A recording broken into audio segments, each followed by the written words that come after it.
बंदो गुरुपद कंज कृपा सिंधु नर रूप हरि महामोहतम पुंज जासु वचन रविकर निकर। धन्य धन्य सद्गुरु सुखदा महिमा कहीं न जाय। जो कुछ कहूँ तुम्हारी कृपा मोते कछु न बसाया। जो कुछ कहूँ तुम्हारी कृपा मोते कछु न बसाया। इस व्याप्त रूपी संसार में व्यापक संत सद्गुरु महर्षि मेही परमहंस जी महाराज की श्री चरणों में कोटि कोटि नमन। निवास में पूज्यपाद आचार्य स्वामी वेदानंद जी महाराज की श्री चरणों में कोटि कोटि नमन। इस धर्म मंच पे उपस्थित साधु चरण के चरणों में चरण वंदन। इस सत्संग पंडाल में उपस्थित धर्म प्रेमी सज्जनों, माताओं एवं भक्तिमती बहनों, सभी को नमन है। अभी आप लोग श्री रामचरितमानस से कर्म फल के बारे में सुन रहे थे।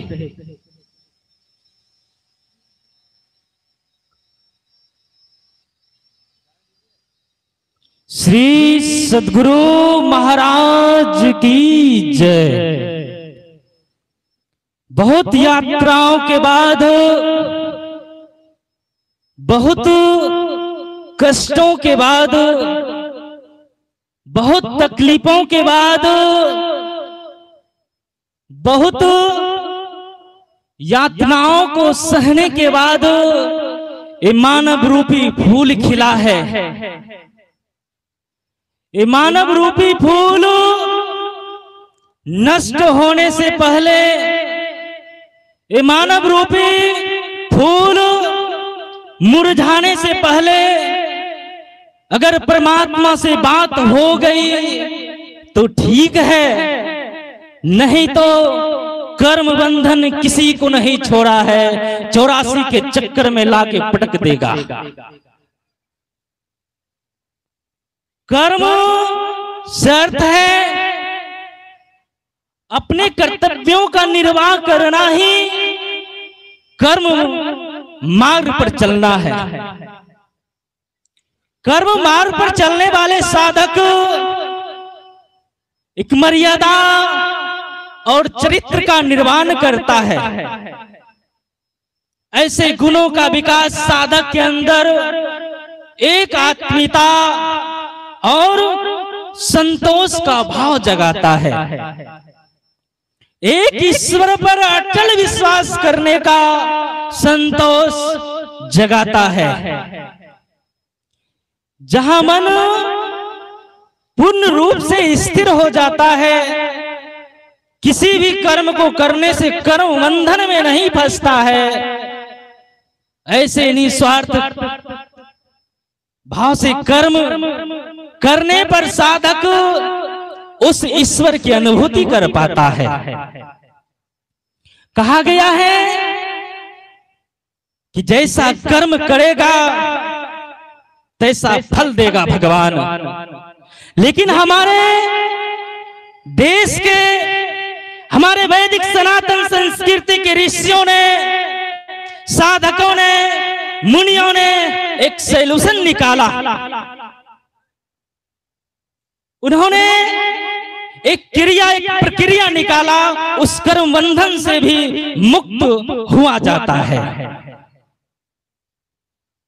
अधिशैल समम पापम विस्तरम बहुयोजनम विद्यते ध्यान योगेना नान्यो भेदा कदाचना।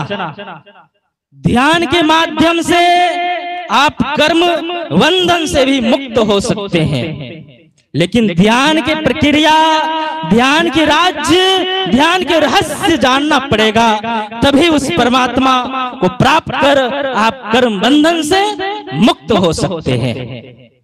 उसके लिए ज्ञान चाहिए। कर्म बंधन से मुक्त हो सकते हैं, इसमें कोई संदेह नहीं है। रत्नाकर डाकू सब जानते हैं ब्रह्म के समान हो गए हैं। किस चीज से? ध्यान से।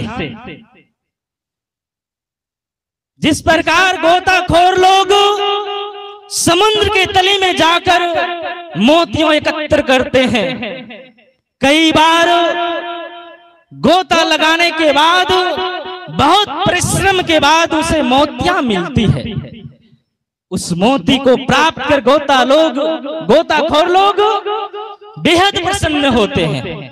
उसे सुख, शांति और संतुष्टि की उपलब्धि होती है, लेकिन वो सुख, वो शांति, वो संतुष्टि क्षणिक मात्र होता है। कुछ क्षण के बाद उसे फिर उसी दुख के अवस्था में अवस्थित होना होता है। हमारे देश के, हमारे भारत संस्कृति के साधकों ने भी एक विशेष गोताखोर थे, उन्होंने भी डुबकी लगाई, लेकिन उन्होंने इस संसार के समुद्र में डुबकी नहीं लगाई। प्रयागराज में बहने वाली गंगा, यमुना और सरस्वती में डुबकी नहीं लगाई, लेकिन उन्होंने भी डुबकी लगाई। कहां लगाई? उन्होंने समुद्र की जगह अपने अंतःस्थल में डुबकी लगाई और संसार के सभी ऐश्वर्यों से कहीं अधिक कीमती महारत्न की खोज की। संसार के सभी ऐश्वर्यों से कीमती महारत्न की खोज की। एक ही डुबकी में ऐसी डुबकी लगाई, ऐसा ज्ञान मुट्ठी में पकड़ा कि कोई वस्तु शेष ही नहीं बचा। मैं मर्जीवा समुद्र की डुबकी मारी, एक मुट्ठी लाई ज्ञान के जामे वस्तु अनेक। एक ही डुबकी में कौन सी वस्तु है? वो परमात्मा रूपी वस्तु है। ऐसे ही गोताखोर, एक सफल गोताखोर ऋषि ने अपना चेतना से बाहर आकर उच्च कंठ से घोषित किया, ए तीनों लोकों के अमृत पुत्रों, मैंने उस परम पुरुष को जान लिया है जिसे जान लेने से अज्ञान रूपी अंधकार का मौत हो जाता है और ज्ञान रूपी प्रकाश अर्थात परमात्मा की उपलब्धि होती है। इन ऋषियों ने अपने चित्त में डुबकी लगाकर संसार की मूल धार तक पहुंचकर एक मृत्युंजय महारत्न की खोज की। मृत्युंजय महारत्न की मतलब मृत्यु पर विजय प्राप्त किया। अपना सच्चा स्वरूप जान लेना ही साधकों का उद्देश्य होता है। उन्होंने अपना मन वैश्विक जगत से हटाकर आत्मा में के खोज में लगाया और इसके फलस्वरूप साधक, हमारे देश के ऋषियों ने एक ऐसी अवस्था में पहुंच जाता है जहां मन पूर्ण रूप से स्थिर हो जाता है। तब ये आत्मा अपने पूर्ण महिमा में प्रकट होती है। जिस साधना के द्वारा मनुष्य प्रत्यक्ष रूप से सत्य अनुभूति करता है उसे ज्ञान योग कहते हैं। और ज्ञान योग का अर्थ है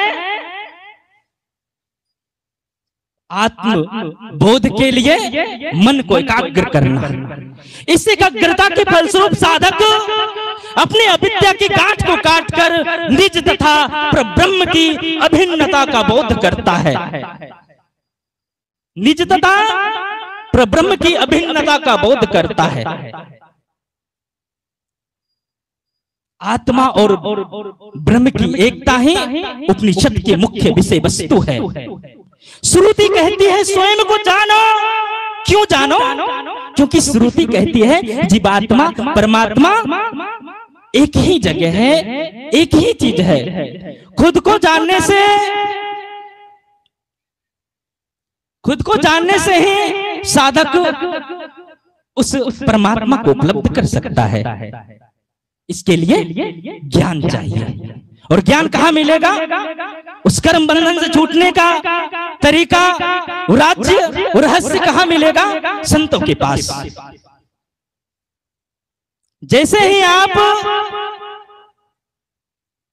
गुरु के ज्ञान के द्वारा, किसी संत ने तो कहा, कितनी आश्चर्य की बात है कि खुद को जानने से ईश्वरत्व को जान जाता है। अगर खुद को जानने से ईश्वरत्व को जानता है, इसका मतलब वो ईश्वर खुद से जुदा नहीं है, वो बहुत करीब है, बहुत निकटतम है। खुद में गोता लगाना पड़ेगा। जैसे हमारे गुरुदेव ने कहा, निज तन में खोज सज्जन, बाहर ना खोजना, अपने ही खट में हरि है, अपने में खोजना, अपने में खोजना पड़ेगा। कैसे? ओ परमात्मा और आत्मा हमारे आपके शरीर में एक ही जगह अवस्थित है, लेकिन दोनों के बीच में मोह माया रूपी पट्टा पड़ा हुआ है। जैसे ही गुरु के ज्ञान के द्वारा उस पर्दा को, उस जन्म जन्म के जो काई लगा है, उसे हटाएंगे तो पीब और जीव एक होगा। विद्यते हृदय ग्रंथिस छिद्यन्त सर्व संशयः छियन्ते चास कर्माणि तस्मिन् दृष्टि पराबरे। सारा संशय दूर हो जाएगा। जन्मांतर को जो गिरी गांठ है, सारा छिन्न हो जाएगा। कोई अंतर ही नहीं रहेगा आप और परमात्मा में। सुबह में आप लोग ने सुना, हमारे आदरणीय अध्यक्ष साहब से वो ईश्वर एक है। अगर किसी को भ्रम हो गया है तो भ्रम को दूर कर लीजिए। अनेक नहीं है, ईश्वर एक ही है। मेरे कहने का तात्पर्य है, अगर संसार का रचयिता ईश्वर है तो ईश्वर परम सत्य है। एक ऐसी शक्ति जो पूर्व के भी पूर्व में थी, अपूर्व में थी, जो अंत के भी अंत में है, अनंत में है, जिसका ना आदि है ना अंत है। ईश्वर संसार के सबसे सुंदर सरल सत्य है। उसे जटिलता से नहीं, सरलता से प्राप्त करने की जरूरत है। हरि व्यापक सर्वत्र समाना, प्रेम प्रगट होई में जाना। वो हरि सर्वत्र व्यापक है। किस तरह? जिस तरह बर्फ के कान कन में पानी ही व्याप्त होता है, अपेतु पानी ही बर्फ के रूप में रूपांतर होता है, उसी प्रकार सृष्टि के कन कन में वो एक ही ईश्वर व्याप्त है। लेकिन उसको प्राप्त करने की जो प्रक्रिया है वो प्रेम है। प्रेम के माध्यम से आप उस परमात्मा को प्राप्त कर सकते हैं। जोगी जंगम सेवरा सन्यासी दरवेश, बिना प्रेम पहुंचे नहीं दुर्लभ सतगुरु देश। अगर दुर्लभ सतगुरु देश में पहुंचना है तो उसके लिए प्रेम चाहिए। और एक बात की और विशेषता है कि उस परमात्मा का प्राप्ति इस मानव शरीर में होता है। यहाँ तक कि देवी देवता के शरीर में भी उस परमात्मा की उपलब्धि नहीं हो सकती। रामायण में आया है, जग पे खनो तुम देखनिहारे, विधि हरि शंभु नचावनिहारे।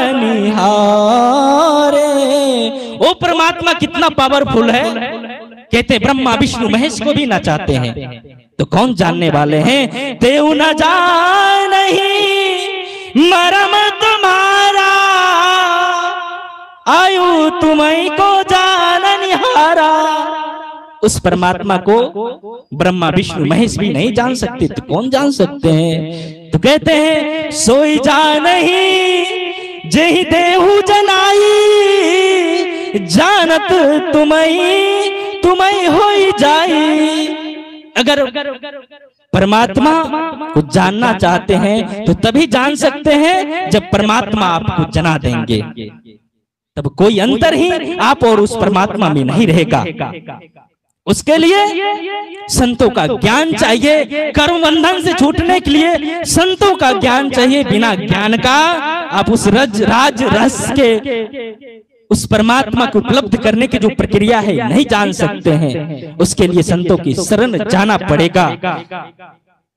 बिना संत की शरण गए जीव का उद्धार नहीं होता है। मेरा समय यही समाप्त हुआ। मैं अपना वाणी के विराम देता हूं। एक बार जोरदार शब्दों में गुरुदेव का जय घोष करे, दोनों हाथ उठाकर बोलिए गुरुदेव भगवान की जय।